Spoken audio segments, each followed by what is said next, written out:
Varicose veins కి సరైన చికిత్స కోసం సంప్రదించండి ఎవిస్ హాస్పిటల్.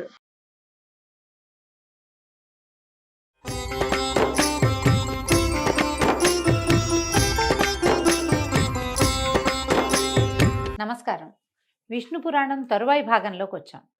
ఈ భాగాలలో విశేషంగా గురువు అధ్యయనం, గురువు దగ్గరికి ఎట్లా వెళ్ళాలి, గురువుని ఎట్లా సెలెక్ట్ చేసుకోవాలి, గురువుగారికి ఏ ఏ లక్షణాలు ఉండాలి, జితేంద్రియుడిగా ఉండాలి, ఇలా చాలా విషయాలు చెప్పారండి.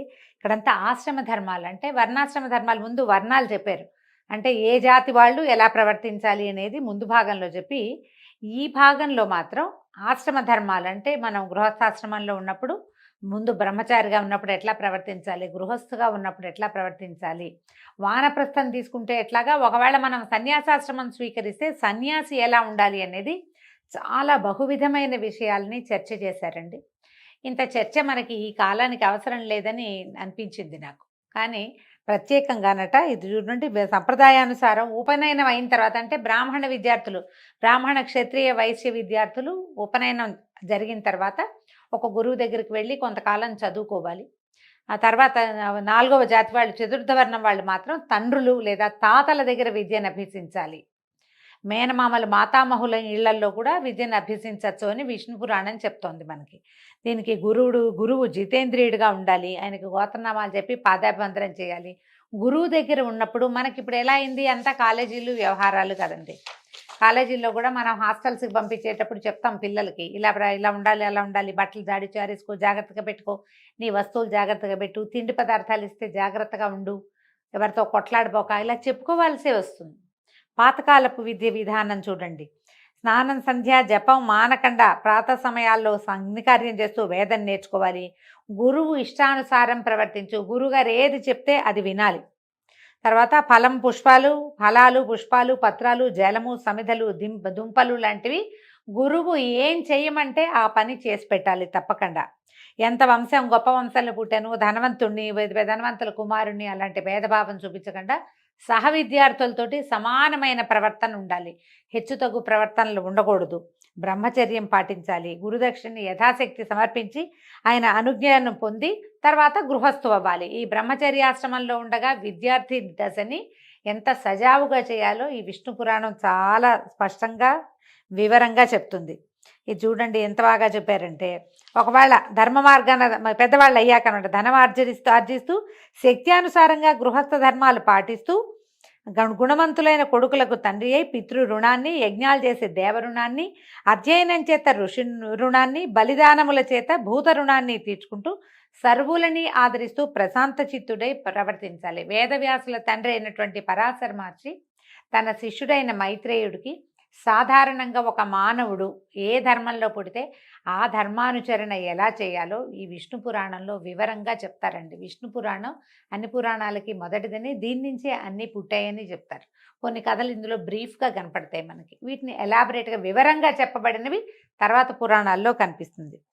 సన్యాసులు, బ్రహ్మచారులు, వేద విద్యార్థులు, తీర్థయాత్రలు చేసేవారు, పరదేశీయులు, గతిలేక ఆకలితో అలమటించేవారు, బాటసార్లు ఒకవేళ తమ ఇంటికి వస్తే సవినయంగా వాళ్ళకి ఎదురేగి లోపలికి తీసుకొచ్చి యథాశక్తి అన్నపానీయాదులతో ఆదరించాలి. గృహస్థుడికి సత్కారమే బహుపుణ్య ఫలప్రదం, దాన్ని మించిన పుణ్యకార్యం లేదట. నువ్వేం పెద్దగా గుడి గోపురాలు తీర్థయాత్ర చేయలేకపోయినా మన ఇంటికి వాకిటోకి వచ్చిన వాడికి బాబు మంచినీళ్ళు తాగుతావా, ఎండను పడొచ్చావు, మంచినీళ్ళు తాగు, ఏదైనా తిను, ఏదైనా తాగు, ఇట్లా నీడని కూర్చో, కాసేపు నడుము వాల్చి వెళ్దు కానీ, ఇదిగో ఇది ఆ మధ్యలో తిను ఎక్కడైనా అని ఇవ్వగలిగితే దానంత పుణ్యకార్యం ఇంకొకటి లేదట, పురాణోక్తంగా చెప్తోంది. అతిథి ఎవరైనా వచ్చే సమయానికి మన ఇంటికి వచ్చారు, మన ఇంట్లో ఉన్న వాటితోటే ఏమైనా చేసి పెట్టాలి కానీ పక్కింటికి అప్పు వెళ్ళకూడదట. తర్వాత ఒకవేళ కనుక గృహస్థు ఇంట్లో నుంచి అతిథి ఏ సత్కారము పొందకుండా, అంటే కనీసం మంచినీళ్ళు అడగటం లాంటిది కూడా చేయకుండా పంపించేస్తే దాంతో ఎంత పాపం వస్తుందో. ఇట్లా గృహస్థ ధర్మాలన్నిటి సక్రమంగా పాటించి దైహిక జీవితం అంటే మనం హాయిగా సుఖంగా తినటము, సరిపడా తింటూ ఉండటము, ఇతరులని ఆదరించటము, మనం ఏం చేయాలో ఆ క్రియలు చేస్తూ మరణించిన వాడు హాయిగా స్వర్గాన్ని పొందుతాడట. గుణవంతులైన పుత్రులు ఒకవేళ సంతానం ఉంటే వాళ్ళకి విద్యాబుద్ధులు, వాళ్ళకి రెక్కలు వచ్చేదాకా వాడిని పోషించి వాడికి ఏదైనా నేర్పించి చేయాలట తప్పకుండా. గృహస్థ ధర్మాలు వాళ్ళకి బోధించి వీళ్ళు గృహస్థుతో సహా, భార్యతో సహా గృహస్థు వనవాసం అవ్వాలి. ఆ కాలంలో ఈ వానప్రస్థాశ్రమం అనేది ఉండేదండి. వానప్రస్థం అంటే అదే వనవాసిగా ఈ ఇల్లు వాకిలి ఈ పాలు తోడు పెట్టుకోవడం, కుక్కల్ని పెంచడం, మనవరాళ్ళని ఎత్తుకోవడం, బంగారాలు వెండి చేర్చటము, ఈ వ్యవహారాలు ఏం లేవు. ఏదుందో ఆ ఇల్లు వాకిలి ఆ పిల్లలకు అప్పచెప్పడం, బయటికి వెళ్ళిపోవటం. అప్పుడు 3 సంధ్యల్లోనూ హాయిగా పళ్ళు కాయలు తింటూ నేల మీదే నిద్రిస్తూ దైవ పూజ, దేవ ఋషి పితృతర్పణాలు సక్రమంగా చేస్తూ ఉండటాన్ని వానప్రస్థం అంటారు. కొంతకాలానికి క్రమంగా అక్కడే వాళ్ళు వెళ్ళిపోవటం. తపశ్చర్యతోటే ఆ కాలంలో, అంటే ఇది కృతయుగం నాటి సంగతి కదా, అప్పుడు ఇట్లాగే చేసేవారు. ఇక సన్యాసులైతే పుత్ర కళత్ర మిత్రాది సంబంధము, భూమి పుట్ర తోట దొడ్డి ఇల్లు వాకిలి అనే స్మరణ, నాది అనే భావం లేక మత్సరాదులకి మనసును చోటివ్వక ఎవరితోనూ మాటలతోటి కూడా సంబంధం ఉంచుకోక ఆకలి దప్పులకి లొంగకుండా ఉండటమే సన్యాసికి ప్రధాన ధర్మం అట. అందరితోటి మాట్లాడాలి, కోపావేశాలకి వాటికి లోనవ్వకూడదు, ప్రధానంగా ఉండాలని చెప్తారు. ఒక్కొక్కళ్ళకి ఒక్కొక్క రకాల ఇవి పెట్టారండి. ప్రతి వాళ్ళు ఈ రకమైన కులాచారాన్ని పద్ధతిని పాటించాలి.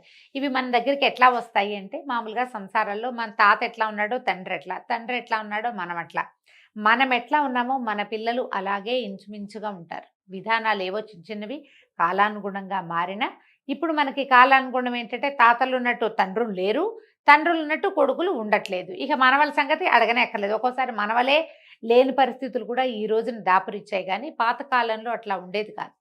తాత తండ్రుల విధానాన్ని తప్పనిసరిగా పాటించే కాలం ఉండేది ఆ రోజుల్లో. అయితే వీళ్ళు చెప్తున్నారు, ఏ విషయమైనా ప్రతి వాళ్ళకి అన్నమాట ఇది. ఏ సమయమైనా ఎక్కువగా మాట్లాడకూడదు, కోపతాపాలకి లోపమోహాలకి గురి కాకూడదు, ఎట్టి పరిస్థితుల్లోనూ కళ్ళలాడకూడదు, అబద్ధాలు ఆడద్దు, ఎదుటివారికి వినడానికి కష్టమైనా సరే నిజాన్నే చెప్పాలట. ఇది అందరికీనండి, అన్ని జాతుల వాళ్ళకి. దూషణ భాషలు ఆడకూడదు, పగలు ఎన్నుకోరాదు, అంటే ప్రత్యేకంగా పగ పెంచుకోవటం అలాంటివి చేయకూడదు. ఒంటెని వాహనంగా ఉంచుకునేవాళ్ళు కాదట ఆ రోజుల్లో. వాహనంగా మరి ఇప్పుడు ఈ రాజస్థాన్ ఆ వైపు వాళ్ళు అలాగే కదా ఉంచుకుంటారు. మన వాళ్ళకి ఏం చెప్తాం, గట్టు దగ్గర ఉన్నటువంటి చెట్టు కింద పడుకోకూడదు. ఒక్కొక్కసారి పైనుంచి వాగేదైనా వస్తే గట్టు లాగేస్తుంది అనమాట, అందుకని పడుకోకూడదు అనేవాళ్ళు. కులాచారం విడిచి ప్రవర్తించే వాళ్ళతోటి, దొంగతోటి, వెర్రివాడితోటి, పగవాడితోటి, పాపపు పనులు చేసేవాడితోటి, జార చోరులతోటి, అసత్య భాషణుడితోటి, విటునితోటి, అప్పులవాడితోటి, సత్కర్మలు ఆచరింపని వాడితోటి మైత్రి చేయకూడదు. ఇలాంటి స్నేహితులతోటి ఉంచుకోకూడదు స్నేహాన్ని. ఒంటరిగా తోవలో పయనించకూడదు. ఎప్పుడైనా సరే ఒంటరి ప్రయాణం బాధాకరమేనండి, తప్పకుండా తోడుండాలి. పొంగి పొర్లుతూ ఉన్న ఏటిలో దిగి ఈదకూడదు. ఇలాంటివి కొన్ని ప్రత్యేకంగా చెప్పారు. మాటికి బిగ్గరగా నవ్వడము, పళ్ళు కొరకటము, అనరాని మాటలాడము, విచ్చలవిడిగా తుమ్మటము, అంటే తుమ్ము వచ్చినప్పుడు నువ్వు మొహానికి చెయ్యి అడ్డం పెట్టుకోకుండా తుమ్మటం కానీ, ఎంతసేపు తలగోక్కోవటం, ఇవన్నీ దుష్టచేష్టలు. మంచి బాడీ లాంగ్వేజ్ బాగుండదు అనమాట, అవి చేయకూడదు అనేవాళ్ళు. పుల్లలు విరవటము, పగబట్టి పైవారితోటి మాట్లాడటము, వడివడిగా ఎంతసేపు పరిగెడుతూ ఉండటం, గోటితో గోర్లు ఇట్లా తీసుకుంటాం, అది అసలు మంచిది కాదు, చేయకూడదు అంటున్నారు. ఇక ఎన్ని రకాలోనండి ఇలాంటివి. ఎవరు లేని ఇంటి యందు ఎవరు లేని చోట ఉండకూడదు. ఇప్పుడు కూడా చూడండి, ఎక్కడైనా సరే ఖాళీగా ఉన్న ప్రదేశాల్లో ఒకటే ఇల్లుంది, ఎవరు లేరు, కప్పుకున్న ఆ ఇంట్లోకి వెళ్తే ఏ ప్రమాదమో వస్తుంది, వెళ్ళకూడదు. ఆడపిల్లల్ని ఎక్కడికైనా పిలిస్తే, అమ్మాయిలు వెళ్ళిపోతున్నారు, వాళ్ళు పిలుస్తాడు ఎవడో, రమ్మంటారు, వీళ్ళు అక్కడికి వెళ్తారు, అక్కడ ఏదో జరగకూడదు జరుగుతుంది. పొరపాటును కూడా ఒంటరిగా ఉన్న మగవారిని కలవకూడదు అని రాస్తున్నారు. ఇది విష్ణు పురాణంలోనే చెప్పబడింది చూడండి. ఎవరు లేని ఇంటి యందు ఎవరు లేని చోట ఉండకూడదు. గురువు, బ్రాహ్మణుడు, దేవ విగ్రహం ఎదురైతే తల ఉంచుకోవాలట, దానికి ఎదురుగా వెళ్ళకూడదు, కొంచెం పక్కగా వెళ్ళాలంటున్నారు. కొన్ని ప్రత్యేకమైనవి, హోమ భస్మాన్ని, ముళ్ళు, మలము, తెగిపడిన కేశాలు, ఎముకలు, ఎంగిలి, స్నానానంతరం తడిసి ఉన్న నేల, వాటిని ముట్టుకోకూడదు. వాటన్నిట్లలోనూ బ్యాక్టీరియా ఉంటుందండి, అందుకని అది మంచిది కాదంటారు. జుట్టు విరబోసుకుని రాత్రివేళ వీధి గుమ్మంలో నుంచోకూడదు. సరైన వస్త్రాలు, ఒంటి నిండా వస్త్రాలు లేకుండా ఇంట్లోంచి బయటికి వెళ్ళకూడదు. వియ్యము కయ్యము తనకి తగిన వారితోటి చేయాలి, ఎవరితోటి పగబెట్టుకోకూడదు. బలవంతునితోటి పగ, బలహీనుడితోటి చుట్టరికము, చాటుమాటుగా ఎవరికైనా ధనం ఇవ్వటము, కోరి కలహానికి దువ్వటము కాని పనులు. ఇవి చూడండి ఎంత విచిత్రమైనవి చెప్తారు. మంచినీళ్ళు, మనం ఇప్పుడు చేస్తున్న పని, అటు ఇటు నడుస్తూ భుజించటము, తాగటము, నుంచుండి ఆచమించడము చేయకూడదు. కలికాలం అంతా ఏంటండి, నిలబడి భోజనం చేయటమే. ఎంత ఖరీదైన పెళ్లిలో అయినా బఫే ఫుడ్ తప్పదు, ఎవరు వడ్డించట్లే. ఇప్పుడు నిలబడి, మన ఇళ్లలో కూడా మనం గబగబా బయటికి వెళ్ళాలంటే నిలబడి టిఫిన్ చేసేస్తాం. కనీసం కొన్ని పద్ధతులైనా మార్చుకోవాలండి. పురాణాల ప్రకారం మన ఇంట్లో అయినా కనీసం కూర్చుని మంచినీళ్ళు తాగటం, కూర్చుని టిఫిన్ చేయటం, కూర్చుని భోజనం చేయటం, హాస్పిటల్ వేసుకుని నేల మీద ఒక 5 నిమిషాలు సమయం ఇస్తే సరిపోతుంది. ఆరోగ్యం పాడవకుండా ఉంటుందట. ఎక్కడికైనా వెళ్తే తప్పకుండా ఎండలో అయినా వానలో అయినా గొడుగు వాడాలట. ఎంత పురాతనమైన పద్ధతి చూడండి. రాత్రిపూట అడవిలోకి వెళ్ళేటప్పుడు తోడు లేకుండా వెళ్ళకూడదు, ఆయుధం లేకుండా అసలు వెళ్ళకూడదట. కర్రో కత్తో ఖచ్చితంగా ఉండాలి. ఊళ్ళల్లో నుండి నాకు తెలిసి మా ఊర్లో కూడా పాలేళ్ళు వాళ్ళు పెద్దవాళ్ళు సాయంకాలం పూట బయటకు వెళ్తే కర్ర చేత్తో పుచ్చుకుని వెళ్ళేవాళ్ళండి. కర్ర లేకుండా నడిచేవాళ్ళే కదా, అందరి దగ్గర చేపాటి కర్రలు ఉండేవి. జ్ఞాపకం చేసుకోండి, మీ ఊళ్ళల్లో కూడా మీరు అలాంటివే చూసుంటారు. ఈ రకంగా మనం సదాచార సంపన్నులుగా సాత్విక గుణాలు కలిగిన వాళ్ళమై పరపీడ పరనింద చేయకుండా ఉంటే కనుక పావన జీవనం అవుతుంది. ఇది పవిత్రమైన జీవితం కిందే లెక్కట. ఇది జన్మాంతమందు వీళ్ళు పుణ్యలోక నివాసులు అవుతారు. అయితే అక్కడి నుంచి పితృకాండ కూడా అడిగారు, ఎట్లా పితృకార్యాలు చేయాలి, ఎవరైనా మరణిస్తే ఏం చేయాలి అని అడిగితే ఇప్పుడు దీనికి ఒక్కొక్కటి ఒక్కొక్క పద్ధతిగా చెప్తారండి. బ్రాహ్మణులకు 10 దినాలు, క్షత్రియులకి 12 దినాలు, వైశ్యులకు 15 దినాలు, శూద్రులకు 1 నెల సూతకం ఉంటుంది. సూతకం ఇప్పుడు మనం ఏడాది సూతకాలు ఉన్నాయి కదా, అందరికీ కాదు, కొంతమందికి ఒక్కొక్క రకమైన సూతకం ఉంటుంది. ఆ సూతక విధిని కూడా ఎట్లా మనం భోజనం పెట్టాలి, ఎవరు ఎలా చేయాలి. శూద్రులకి అంటే 4వ జాతి వాళ్ళు, బ్రాహ్మణులు, వైశ్యులు, క్షత్రియులు కాని వాళ్ళందరికీ 1 నెల రోజులే సూతకం. ఆ నెల తర్వాత బట్టలు పెట్టేస్తారండి. బట్టలు పెట్టాక ఇంకా సూతకం తొలగిపోయినట్టే. ఏడాది సూతకం వాళ్ళకు ఉండక్కర్లేదట. అంటే మరి పురాణంలో చెప్పారు, ఆయా ప్రాంతాలని బట్టి వాళ్ళకు ఒక పురోహితుడు ఎవరో ఉంటారు, ప్రతి ఇంటికి ఉంటారు కదా, ప్రతి జాతికి ఒక పురోహితులు ఉండటం మనం కనపడుతూ ఉంటుంది మనకి. వాళ్ళు చెప్పిన ప్రకారం పాటిస్తే సరిపోతుంది. మనం దీనికోసమని టీవీలోనో లేకపోతే సోషల్ మీడియాలోనో విని వాటిని పాటించకూడదు. అవి ఎలా చేయాలంటే మన విధానం ఏమిటి అనేది, మన ఇళ్లలో ఆచారం ఏమిటి అనేది తెలుసుకుని దాని ప్రకారమే చేస్తేనే మంచిది. ఈ శ్రాద్ధ విధుల్లో కూడా కొన్ని తినచ్చు, కొన్ని తినకూడదు, కొన్ని పెట్టకూడదు, ఈ సమయంలో చేయకూడదు, ఇలాంటి విషయాలు కూడా చాలా ప్రత్యేకంగానే ఇందులో చెప్పారండి. అయితే ఏంటంటే దీంట్లో ఎవరైతే శ్రాద్ధ విధి నిర్వహిస్తారో వాళ్ళు నగ్నుడిని చూడకూడదు అని ఒక మాట ఈయన చెప్పారు, పరాశరుల వారు. చెప్పేసరికి ఈ నగ్నుడంటే ఎవరు అని అడిగితే, చిన్నప్పుడు వేదాలు అభ్యసించి శాస్త్రాలు చదివి చక్కగా చిన్నప్పుడు దేవతార్చన అవి చేసి క్రమంగా పెద్దవాడైన తర్వాత తను చదివిన శాస్త్రాన్ని తన ఇంట్లో పాటించేటువంటి పద్ధతిని గనక ఎవడైతే నిందిస్తాడో వాణ్ణి నగ్నుడు అంటారట. నగ్నుడు అంటే వస్త్రాలు లేనివాడని కాదు, మన ఇంట్లో ఉంది ఆ విధానం, మన పద్ధతి అది, మనం అలాగే చదువుకున్నాం. మనకు ఒక 30 సంవత్సరాలు వచ్చేదాకా మనం అదే విధిని పాటిస్తూ వచ్చాం. 30 ఏళ్ల తర్వాత రకరకాల సాహిత్యాలు చదివో, వేరే వాళ్ళ మాటలు విను, లేకపోతే మనమే పునరాలోచన చేసుకుని ఏదో లాజిక్కి అందట్లేదని భావించి మనం చేసిన విధిని, ఏ విధి వల్ల మన ఇన్ని సంవత్సరాల జీవనం నడిచిందో ఆ విధిని నిందించే వాడితోటి మాట్లాడకూడదు అని చెప్తున్నారు. పాషండు వేదాధ్యయనం చేసి కూడా వేద పద్ధతిని విడిచి దుర్వివేకంతో అన్ని మతాల్ని ఆదరిస్తూ సంచరించే పాషండుని కూడా నగ్నుడు అంటారు. అలాంటి వాళ్ళతో మాట్లాడకూడదు. దానికి ఒక కథ చెప్తున్నారు. చిన్నప్పుడట ఈయన పరాశరుల వారి చిన్నతనంలో వశిష్ఠుడు శంతననందనుడైన భీష్ముడికి చెప్పింది, మా తాత భీష్ముల వారికి చెప్పారు, అది నేను విన్నాను, ఇది చెప్తున్నాను అన్నాడు. ఏంటంటే శ్రీకాంతుడు అంటే శ్రీ మహావిష్ణువు నరసింహస్వామి అయి ఆ స్వరూపాన్ని ధరించి హిరణ్యకశిపుణ్ణి వధించిన తర్వాత అతని కుమారుడైన ప్రహ్లాదుడు, అంటే ఏ ప్రహ్లాదుడి వల్ల నరసింహమూర్తి ఆవిర్భవించాడో అతడు దేవతలపైకి సేనా సమేతుడై వెళ్ళి ఇంద్రాదుల్ని బాధిస్తే అప్పుడు వాళ్ళు వెళ్ళి శ్వేతద్వీపంలో చింతామణి గుహలో విష్ణునామ జపం చేసుకుంటూ కూర్చుంటే అప్పుడు వాళ్ళకి శంఖచక్రధరుడైన పీతాంబరుడు ప్రత్యక్షమయ్యాడు. ఇంద్రాదులు పుండరీకాక్షుని చూసి చేతులు జోడించి పలుపరి విధాలుగా ప్రార్థించారు, నమస్కారం చేసి స్తుతి చేశారు. హిరణ్యకశిపుని కుమారుడి వల్ల మాకు ఇలాంటి ఆపద కలిగింది, సర్వేశ మమ్మల్ని రక్షించమంటే ఇప్పుడు ఈయన ఏమన్నాడు, ప్రస్తుతం దానవులు శ్రౌత స్మార్త క్రియలు అత్యాదరంతో చేస్తూ నిజధర్మవర్తనులుగా ఉన్నారు, వాళ్ళని మీరేం చేయలేరు, ధర్మాచరణ చేసినంత కాలము వాళ్ళని ఎవరు ఏమీ చేయలేరు, వాళ్ళు వేదాంగ పద్ధతిని నిజకుల ధర్మాన్ని విడిచి ప్రవర్తించేటట్టుగా వారి శక్తియుక్తులు అంతరించేటట్లుగా చేసే మీకు విజయాన్ని కలిగిస్తాను, అంతవరకు ఓర్చి ఉండండి అని తనలో ఇంచి ఒక పురుషుణ్ణి సృష్టించాడు. అతని పేరట మాయామోహుడట. ఆ పురుషుణ్ణి దేవతలకు చూపించాడు. ఈ పురుషుడు అసురులని వితండవాదంతో ముక్తుల్ని చేసి ధర్మకర్మ విముక్తుల్ని చేస్తాడు, మీకు గెలుపు కలిగిస్తాడు అని అదృశ్యుడయ్యాడు. ఎప్పుడైతే మన ధర్మాన్ని గురించి ఇతరులు ప్రశ్నించినప్పుడు వాళ్ళకి మనం సమాధానం చెప్పలేకపోతామో మనం మన ధర్మం నుంచి పక్కకి తొలగిపోతామండి. ఎప్పుడు ఇలాగే జరుగుతుంది.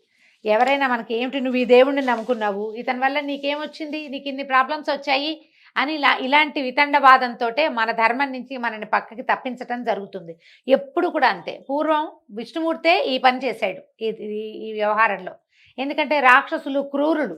వాళ్ళని తప్పించటం కోసం, వాళ్ళ నుంచి దేవతల్ని రక్షించడం కోసం, ప్రపంచానికి మేలు కలిగించడం కోసం భగవంతుడు పన్నిన మాయోపాయమే ఇప్పుడు కూడా మన మీద ఇతరులు పన్నుతున్నారు. మన ధర్మం మీద ప్రశ్న వచ్చినప్పుడు సమాధానం చెప్పగలిగే స్థిరచిత్తత మనకి కావాలి అంటే సరిగ్గా ధర్మాన్ని తెలుసుకోవాలి. ధర్మాచరణ పట్ల అవగాహన కలిగి ఉండాలి. లేకపోతే దేవతలు దానవుల్లాగానే మనలోనే కొంతమంది విడిపోయి గొడవలు పడుతూ ఉంటాం. ఇంద్రాదులు ఏం చేశారట, ఆ పురుషుడిని తమ నివాసానికి తీసుకుపోయారు. అతను ఎట్లా ఉంటాడు, ఆ విచిత్రంగా నెమలి రెక్కల విసినకర్ర పట్టుకుని, బోడి తల, దిగంబరుడిగా కనిపించేటట్టుగా సన్నని పల్చటి ఎరుపు రంగు కట్టబట్ట కలిగిన వాడికి బట్ట కట్టుకుని తిరుగుతూ క్రమంగా నర్మదా నదీ తీరానున్న దానవుల వద్దకు వెళ్ళాడు. వాళ్ళ చేత తగిన మన్నన పొంది కూర్చున్నాడు. కాసేపు విశ్రాంతి తీసుకున్నాక ఇంపుగా సొంపుగా ఎంత చక్కగానో కబుర్లు చెప్తూ అడిగాడట, మీరు ఇహలోక సుఖాలా పరలోక సుఖాలా కోరి ఈ తపస్సు చేస్తున్నారు దేనికోసం అంటే, అప్పుడు వీళ్ళు ఏం చేశారు, వాళ్ళు చాలా ముద్దుగా చక్కగా అడిగారట, మాకు ఐహిక వాంఛ ఏం లేదండి, పారలౌకిక సుఖం కలిగే పద్ధతి ఏమిటో చెప్పండి అని అడిగేసరికి ఆ మనిషి, ఆ మానవుడు మాయామోహుడు ఇట్లా చెప్పాట, మీకు నా మాటల మీద నమ్మకం ఉంటే చెప్తాను వినండి, బతికినన్నాళ్ళు ఇక్కడ సుఖంగా ఉండటమే కావాలి, చచ్చిపోయిన తర్వాత ముక్తి అంటే ఆ ముక్తి ఎక్కడుంది, అది ఎక్కడుంది మనకు తెలియదు కదా. ఎంత తపస్సు చేసినా ఎంత చదివినా ఎక్కడో దైవం ఉందనుకోవటం భ్రాంతి. వేదశాస్త్రాలు కళ్ళలు, యజ్ఞం చేస్తే గోవధ చేసినట్టే ఆ పాపం తప్పదు. ముక్తి మార్గం తెలియాలంటే నేను చెప్తాను వినండి, ఈ అధమాధములైన వైదిక క్రియలు విడవండి అని ఎన్నో విధాలుగా చెప్పాడు. అతను చెప్పినటువంటి ఆ వెటకారపు ధోరణి, ఆ కేరింతలు, ఆ మాట తీరులకి వీళ్ళు లొంగిపోయారు.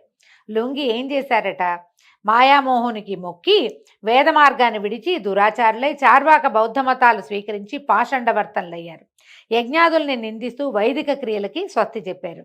అలా ఉండగా ఒకనాడు ఆ మాయాపురుషుడు యజ్ఞం చేస్తున్న ఒక సోమయాజి వద్దకు తన దానవ శిష్యులతో వెళ్ళి అడిగాడట, నువ్వు జీవహింస చేస్తే పాపం అని వేదాలు చెప్తుంటే నువ్వు దయమాని జీవహింస చేస్తున్నావు, అహింస పరమోధర్మ అంటే అహింస పరమధర్మం కదా, ఆ మాటను స్మరించి ఇలాంటి చెడు పనులు విడిచి ఈ పనులు మానేసి ఈ హోమంలో ఎంతో కొంత పశుధ వధ జరుగుతుంది, అది పాపం అని చెప్తున్నాడు, దానివల్ల నీకు చాలా పాపం వస్తుంది. అహింస ఎట్లా ఉంది, అక్కడ యజ్ఞంలో హింస జరుగుతుంది ఎంతో కొంత, ఇప్పుడు ఈ హింస వల్ల ఎక్కువ పాపం వస్తుందని అతనిని ఎన్నో రకాల మాటలు చెప్పి అందులోంచి తీసుకొచ్చేసాడు బయటికి. ఇట్లా వేదాలు యజ్ఞాలు విడిచి పైతృక క్రియల్ని మరిచి నాస్తికుడైన వాడినే నగ్నుడు అంటారు. ఈ విధంగా దానవులు నాస్తికులైపోయి దైత్య దానవులు నాశనం అయిపోయారు. వీళ్ళు ఏం చేశారు, దేవతలు మాత్రం వైదిక ధర్మాన ప్రవర్తిస్తూ జవసత్వాలు కలిగిన వాళ్ళే అనాయాసంగా అసురులను వధించి మునపట్లాగా యజ్ఞభాగాలు పొందుతూ సుఖంగా ఉన్నారు. ఇది కరెక్టా, ఇది న్యాయమేనా